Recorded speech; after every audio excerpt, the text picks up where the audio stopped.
प्रिय दोस्तों, प्राचीन कथा के अनुसार एक बार की बात है। माता पार्वती ने भगवान शिव से पूछा, हे प्रभु, होली का रहस्य क्या है? क्यों इस दिन साधक विशेष अनुष्ठान करते हैं? तब भगवान शिव ने गहरी मुस्कान के साथ कहा, हे देवी पार्वती, यह केवल रंगों का उत्सव नहीं है, बल्कि ब्रह्मांड ऊर्जा के संतुलन का दिवस है। यह वह दिन है जब प्रकृति और आत्मा एक विशेष लय में बंध जाते हैं। माता पार्वती ने बड़े जिज्ञासावश पूछा, वो कैसे प्रभु? तब शिवजी कहते हैं, इस सृष्टि में दो मूल तत्व हैं, पुरुष और प्रकृति। जब दोनों के बीच संतुलन होता है तो संसार में आनंद और प्रकाश की वर्षा होती है। परंतु जब ये संतुलन बिगड़ता है तब अराजकता और असंतोष बढ़ता है। होली का पर्व इस संतुलन को पुनः स्थापित करने का अवसर है। शिव ने समझाया, होली की रात को ब्रह्मांड ऊर्जा का चक्र अत्यंत सक्रिय होता है। यह वह समय है जब साधक अपनी ऊर्जा को जागृत करते हैं। अग्नि के माध्यम से आंतरिक विकारों को जलाकर साधना द्वारा चेतना को उच्चतम स्तर तक पहुंचाया जाता है। पार्वती ने पूछा, प्रभु वो कैसे? तो भगवान शिव ने उत्तर दिया, यह 3 चरणों में होता है। शुद्धिकरण समर्पित किया जाता है और आत्मा की अशुद्धियों को जलाकर उसे शुद्ध करता है। 2 ऊर्जा जागरण के माध्यम से शरीर की चक्र ऊर्जा को सक्रिय किया जाता है। लाल, पीला, नीला, यह सभी रंग शरीर के विभिन्न ऊर्जा से जुड़े हैं। भगवान शिव कहते हैं, देवी, जब मनुष्य की आंतरिक ऊर्जा कुंडली जागृत होती है तब उसका मिलन ब्रह्मांड पुरुष शिव से होता है। यही मोक्ष का द्वार खोलता है। शिव ने कहा कि होली केवल भौतिक मिलन नहीं, आत्मा और परमात्मा के मिलन का प्रतीक भी है। स्त्री और पुरुष केवल शरीर नहीं, वे ऊर्जा के 2 ध्रुव हैं। जब भी एक दूसरे के साथ संतुलन में होते हैं तो ब्रह्मांड में एक दिव्य शक्ति उत्पन्न होती है। माता पार्वती ने पूछा, प्रभु वो कैसे? भगवान शिव बोले, हे देवी, जब कोई साधक होली की रात को तंत्र साधना करता है तो अपने भीतर छुपी हुई शक्ति होली की रात विशेष रूप से तांत्रिक अनुष्ठानों के लिए उपयुक्त मानी जाती है। तांत्रिक ग्रंथों में कहा गया है कि इस रात ब्रह्मांड की गुप्त ऊर्जा साधकों के लिए सुलभ हो जाती है। यही कारण है कि इस रात को तांत्रिक, योगी और गुण विद्या के साधक साधना को विशेष रूप से केंद्रित करते हैं। कुछ तांत्रिक इस रात को कुंडलिनी शक्ति को जागृत करने के लिए अनुष्ठान करते हैं, जबकि कुछ सिद्ध साधक अग्नि और मंत्रों के माध्यम से अपनी ऊर्जा को ब्रह्मांड चेतना से जोड़ते हैं। भगवान शिव आगे कहते हैं, हे देवी, रंग केवल बाहरी सौंदर्य के लिए नहीं होते, वे शरीर की आंतरिक ऊर्जा से भी जुड़े हैं। लाल रंग मूलाधार चक्र को सक्रिय करता है, जो भौतिक शक्ति का स्रोत है। पीला रंग मणिपुर चक्र को जागृत करता है, जो आत्म बल को बढ़ाता है। नीला रंग विशुद्ध चक्र को संतुलित करता है, जिससे आध्यात्मिक उन्नति होती है। हरा रंग हृदय चक्र को शुद्ध करता है, जिससे प्रेम और करुणा की वृद्धि होती है। शिव कहते हैं, जब साधक अपने भीतर की कुंडलिनी शक्ति को जागृत करता है, तब मेरे स्वरूप को प्राप्त करता है। यही कारण है कि होली की रात ऊर्जा जागरण का सर्वोत्तम रात होती है। पार्वती ने विस्मित होकर के फिर पूछा, इसका साधारण जनमानस पर क्या प्रभाव पड़ता है? भगवान मुस्कुराते हुए कहते हैं, देवी, जो साधारण मनुष्य हैं वे इस रात को रंगों और उत्सव में व्यतीत करते हैं, लेकिन जो साधक है वे इस रात को अपने भीतर शिव शक्ति का मिलन कर मोक्ष की ओर अग्रसर होते हैं। अब हम इस रहस्य को आधुनिक युग में खोजने के लिए चलेंगे।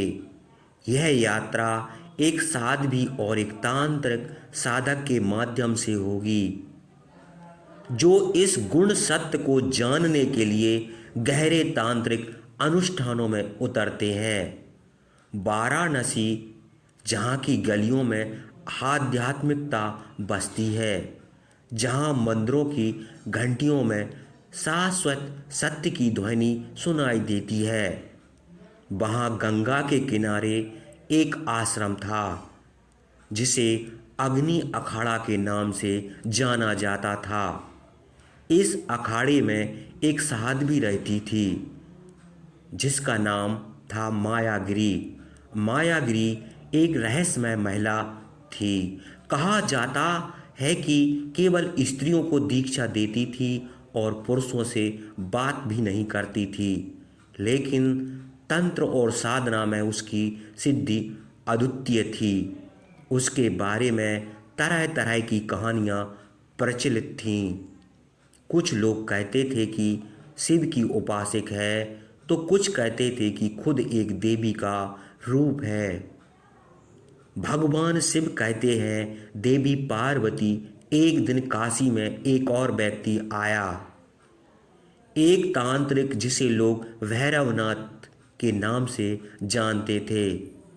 वह नेपाल के काठमांडू से आया था और उसने अनेक सिद्धियों को प्राप्त किया था, लेकिन वह एक आखिरी गुण रहस्य को समझना चाहता था। होली की रात वास्तविक आध्यात्मिक रहस्य क्या? भैरवनाथ ने सुना। मायागिरी इस रहस्य को जानती थी। उसके आश्रम के द्वार पर खड़ा शिष्य ने उसे अंदर जाने से रोक दिया और कहा, महंत जी, हमारी गुरुजी पुरुषों से नहीं मिलती। तब उस तांत्रिक ने कहा, अरे मैं तो एक तांत्रिक हूँ और मुझे होली के गुण रस को समझना है। भैरवनाथ ने उत्तर दिया, क्या आप हमारी सूचना अपने गुरु तक नहीं पहुँचाओगे? फिर दोस्तों, मायागिरी को यह बात बताई गई और उन्होंने पहली बार किसी पुरुष को अपने आश्रम में प्रवेश करने की अनुमति दी थी। मायागिरी ने गंभीर स्वर में पूछा, क्या अपने भीतर शिव को जागृत किया है? जवाब दिया, मैंने कई साधनाएं की हैं, लेकिन मैं यह नहीं समझ पाया कि होली की रात को साधक क्यों विशेष साधना करते हैं। मायागिरी ने फिर गहरी सांस ली और कहा, इस रहस्य को जानने के लिए केवल ग्रंथों का अध्ययन पर्याप्त नहीं है, इसे अनुभव करना होगा। क्या तुम तैयार हो? भैरवनाथ ने सिर झुका दिया। हाँ, मैं तैयार हूँ। फिर मायागिरी ने बताया कि होली की रात विशेष होती है, क्योंकि उस दिन सौर और चंद्र ऊर्जा का संयोग होता है। इस रात को किया गया तांत्रिक अनुष्ठान साधक की कुंडली शक्ति को जागृत कर सकता है। लेकिन यह केवल सिद्ध साधकों के लिए है। यदि कोई साधना के योग्य नहीं होता तो वह इस ऊर्जा को सहन नहीं कर सकता। मायागिरी ने समझाया, यह साधना करनी होगी। तब भैरवनाथ ने दृढ़ता से कहा कि मैं शिव का भक्त हूँ और मैं इस सजा को अपने भीतर अनुभव कर सकता हूँ। दोस्तों, मायागिरी जो थी तैयार हो गई। फिर आखिरकार होली की रात आह पहुँची। गंगा के किनारे एक गुप्त स्थान पर अनुष्ठान की तैयारी की गई।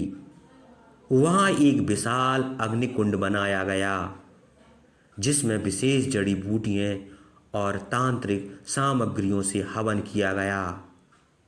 मायागिरी और भैरवनाथ ने अलग अलग आसनों पर बैठकर साधना शुरू की। धीरे धीरे वातावरण में परिवर्तन होने लगा और मंत्रों की ध्वनि से पूरे क्षेत्र में कंपन होने लगा। मायागिरी ने समझाया, इस साधना में स्त्री और पुरुष दोनों की ऊर्जा का संतुलन आवश्यक है। बिना स्त्री शक्ति के पुरुष की ऊर्जा अधूरी होती है। यही कारण है कि शिव के बिना शक्ति अधूरी है और शक्ति के बिना शिव निर्जीव है। भैरवनाथ ने महसूस किया, उसके शरीर में फिर एक तीव्र ऊर्जा प्रभावित हो गई। उसे लग रहा था कि किसी दूसरी दुनिया में प्रवेश कर रहा हूँ।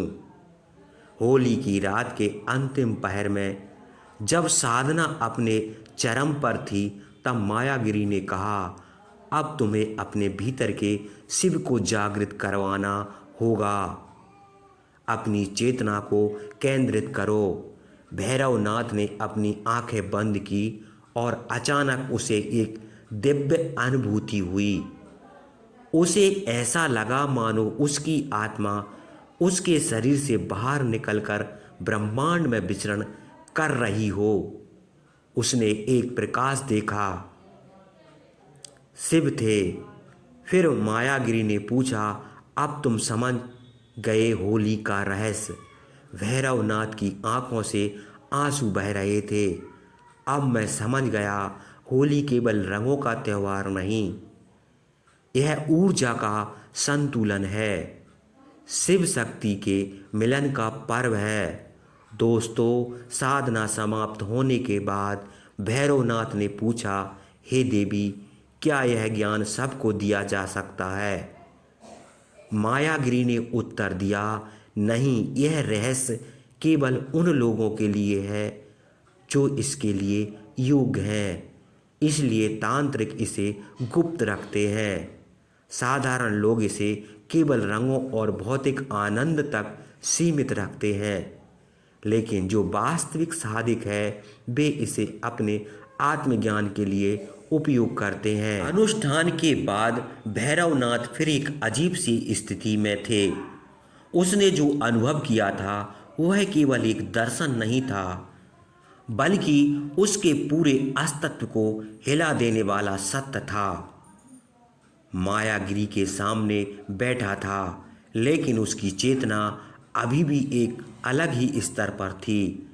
उसकी आंखें बंद थीं और उसके शरीर से एक हल्की गर्माहट निकल रही थी। मायागिरी ने उसे पुकारा, भैरव, अपनी चेतना को इस भौतिक संसार में वापस लाओ। भैरवनाथ धीरे धीरे आंखें खोलें। उसकी आंखों में एक नई चमक थी। देवी, मैंने शिव को देखा, मैंने ऊर्जा को महसूस किया, लेकिन यह सब इतना तीव्र था कि मैं इसे पूरी तरह समाहित नहीं कर पाया। मायागिरी मुस्कुराती और कहती है, यह तो साधना का उद्देश्य है। कोई भी इस रहस्य को एक ही बार में पूर्ण रूप से नहीं समझ सकता। यह एक निरंतर यात्रा है। फिर भैरवनाथ ने पूछा, देवी, अब मैं क्या करूं? क्या यह अनुभव मेरे भीतर स्थायी रहेगा या नहीं? मायागिरी ने गंभीर स्वर में कहा, कि यदि तुम इसे स्थायी बनाना चाहते हो तो तुम्हें पूर्ण नियंत्रण प्राप्त करना होगा। ये साधना एक बार का अनुभव नहीं बल्कि एक जीवन शैली है। भैरवनाथ ने साधना को आगे बढ़ाने के लिए दोस्तों निर्णय लिया। उसने काशी छोड़ने का निश्चय किया और हिमालय की ओर प्रस्थान किया। मायागिरी ने उसे एक विशेष मंत्र दिया और कहा कि यदि तुम इस ऊर्जा को स्थायी बनाना चाहते हो तो तुम्हें इसे अपने जीवन का हिस्सा बनाना होगा। भगवान शिव कहते हैं, हे देवी पार्वती। फिर भैरवनाथ ने हिमालय की गुफा में जाकर के कठोर तपस्या शुरू की। उसने केवल ध्यान और साधना पर ध्यान केंद्रित किया। धीरे धीरे उसने अपने भीतर एक परिवर्तन महसूस किया, लेकिन जैसे जैसे उसकी साधना गहरी होती गई वैसे वैसे उसे कुछ अजीब होने लगा। कभी कभी उसे ऐसा लगता मानो कोई अदृश्य शक्ति उसे देख रही हो। कभी कभी उसे विचित्र स्वप्न आते जिनमें स्वयं को किसी प्राचीन युग में देखता। एक दिन जब वह ध्यान में लीन था तो उसे एक रहस्यमय आवाज़ सुनाई दी। कहा, भैरवनाथ, तुमने आधा सत्य जाना है। पूर्ण सत्य के लिए शक्ति का आह्वान करो। भैरवनाथ चौंक उठा। उसने चारों ओर देखा लेकिन वहाँ कोई नहीं था। आवाज़ उसके भीतर से आ रही थी। उसे अचानक याद आया कि मायागिरी ने कहा था, शिव केवल तब जागृत होते हैं जब शक्ति उनके साथ होती है। तभी उसे महसूस हुआ कि उसकी साधना में शक्ति तत्व की कमी थी। शिव की उपासना कर रहा था लेकिन शक्ति के बिना अधूरा संपूर्ण सत्य का उद्घाटन। शिव शक्ति के मिलन। भैरवनाथ ने शक्ति की उपासना शुरू की। उसने महसूस किया ऊर्जा का यह संतुलन केवल पुरुष या केवल स्त्री साधना से प्राप्त नहीं किया जा सकता। ये मिलन वास्तविक जागरण। और फिर एक दिन जब वह साधना में लीन था तो उसे एक दिव्य दर्शन हुआ। उसने स्वयं को एक विशाल अग्निकुंड के समक्ष देखा जहाँ शिव और पार्वती एक साथ खड़े थे। पार्वती ने कहा, भैरव, तुमने अब तक जो भी साधना की वह केवल आधा मार्ग था। तुमने ऊर्जा को जागृत किया लेकिन स्थिर नहीं कर पाए। शिव ने आगे कहा, जब तक पुरुष और स्त्री ऊर्जा का संतुलन नहीं बनाते तब तक साधना पूर्ण नहीं होती। भैरवनाथ ने फिर पूछा, प्रभु, क्या इसका अर्थ केवल स्त्री पुरुष का भौतिक मिलन है? इस साधना का चरम बिंदु तो भगवान फिर मुस्कुराए और बोले, नहीं, यह केवल प्रतीक है। असली मिलन आत्मा का होता है। जब तुम अपने भीतर शिव और शक्ति को पहचान लोगे तभी यह रहस्य प्रकट होगा। अचानक फिर भैरवनाथ ने महसूस किया कि उसकी आत्मा पूरी तरह प्रकाश में विलीन हो रही है।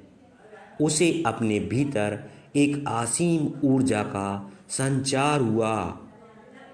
केवल इस रहस्य को जान गया था बल्कि उसका अनुभव भी कर रहा था। इस अनुभव के बाद भैरवनाथ अपनी साधना पूरी करके वापस काशी आ गए। पहले जैसे नहीं थे। उसकी आंखों में दिव्यता थी और उसके चेहरे पर एक असीम शांति थी। उसने देखा और कहा, अब तुम समझ गए कि होली का वास्तविक रहस्य क्या है? तब भैरवनाथ ने उत्तर दिया, हाँ, अब मैं जान गया। होली केवल रंगों का उत्सव नहीं, यह आत्मा की शुद्धि और ऊर्जा का संतुलन है।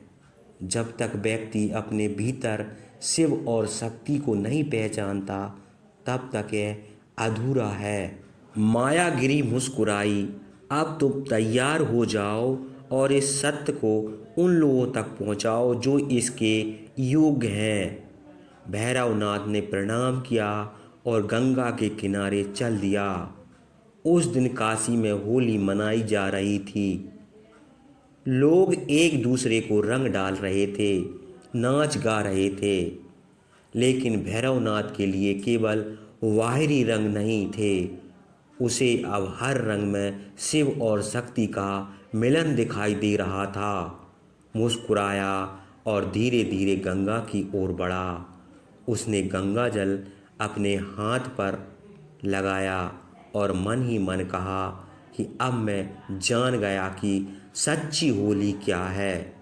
इस प्रकार भैरवनाथ ने होली के वास्तविक रहस्य को पूरी तरह आत्मसात कर लिया। तो दोस्तों, यह कहानी जो है यह सिखाती है कि होली जो है वह रंग तक ही सीमित नहीं, अनेक तरह के रंग ले आए और एक दूसरे पर रंग डाले और उसी में आनंद की अनुभूति करे।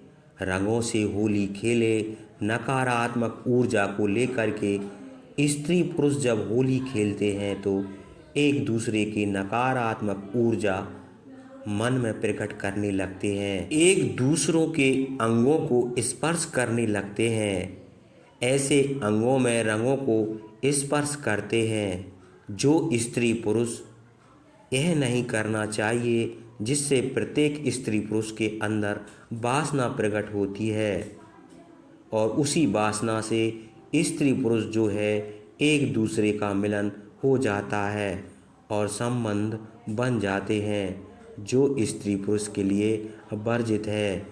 ऐसा नहीं है, होली के दिन स्त्री पुरुष के लिए संभोग करना चाहिए और संबंध बनाना चाहिए, ये बिल्कुल गलत है। अरे होली का त्यौहार तो सिखाता है, होली का त्यौहार प्रेम प्रतीक है। होली का त्यौहार बताता है, स्त्री पुरुष की पवित्रता को दर्शाता है। किस तरीक़ा से पवित्र रहकर भगवान शिव की और शक्ति की साधना करें, उनकी पूजा करें, जिससे हमारे घर में सकारात्मक ऊर्जा विद्यमान हो, हमारे घर में सुख शांति हो। यही होली का